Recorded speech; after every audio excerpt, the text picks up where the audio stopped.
Hello friends, welcome to my YouTube channel. ધોરણ 10 ઉકળાશાસ્ત્રમાં સ્વાધ્યાય 13.1નો પ્રશ્ન 5 જોઈએ.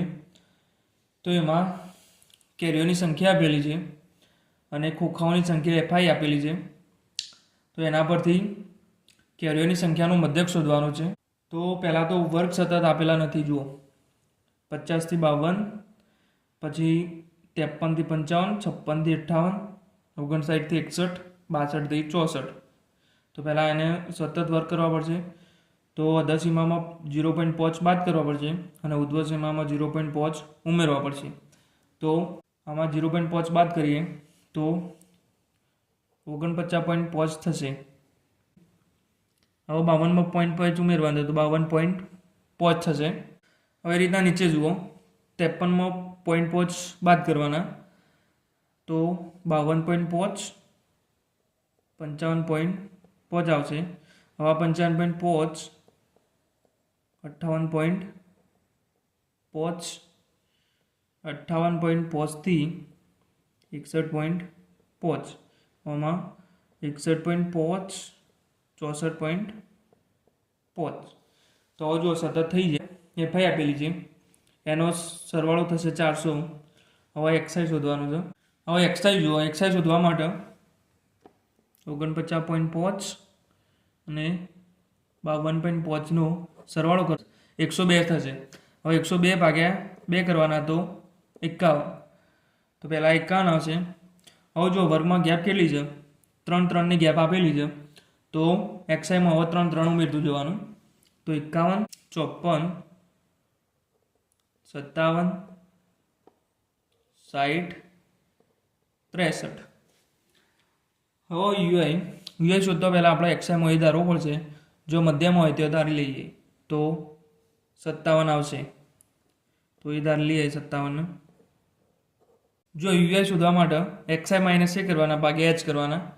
તો એક્સઆઈ 51 માઇનસ 57 કરશું તો -6, એચ એટલે 3. તો -6 ભાગ્યા 3 કરશું તો -2 જવાબ આવશે. જો હવે એ રીતના ના કરવું હોય તો તમે જો એ ધાર્યો તો 0 મૂકી દો, ઉપર -1, -2, નેચર 1, 2. હવે એફઆઈ યુઆઈ જુઓ, તો એફઆઈ અને યુઆઈનો ગુણાકાર કરવાનો. તો 15 દુ -30 આવશે. 15 ગુણ્યા -2 કરીએ તો -30. હવે 110 ગુણ્યા -1 કરશું તો -110 થશે. હવે અહીંયા 0 આવશે. 115 ગુણ્યા 1 કરો તો 115.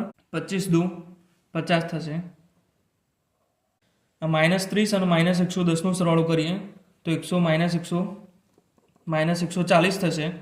હવે 115 અને 50 કરીએ તો 165 થશે. તો આ પ્લસ અને માઇનસ તો બાદ બાકી થશે. તો 25 આવશે. સૂત્ર મૂકીએ, x બાર બરાબર a plus sigma FI UI ભાગ્યા સિગ્મા એફઆઈ ગુણ્યા h. હવે એ કેટલો ધાર્યો? તો 57.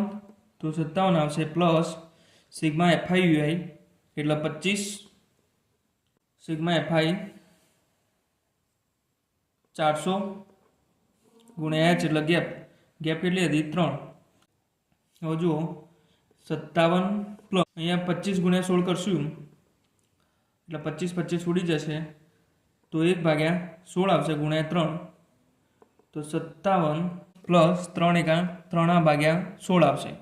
તો 57 પ્લસ હવે 3/16 કરશું ને તો 0.1875 આવશે. 57.1875. તો મધ્યક આવશે આટલું. તો તમને પ્રશ્નમાં કીધું હતું કેરીઓનો મધ્યક બરાબર 57. હવે જુઓ, અહીંયા 1875 પાછળ આપે તો 19 થઈ જાય.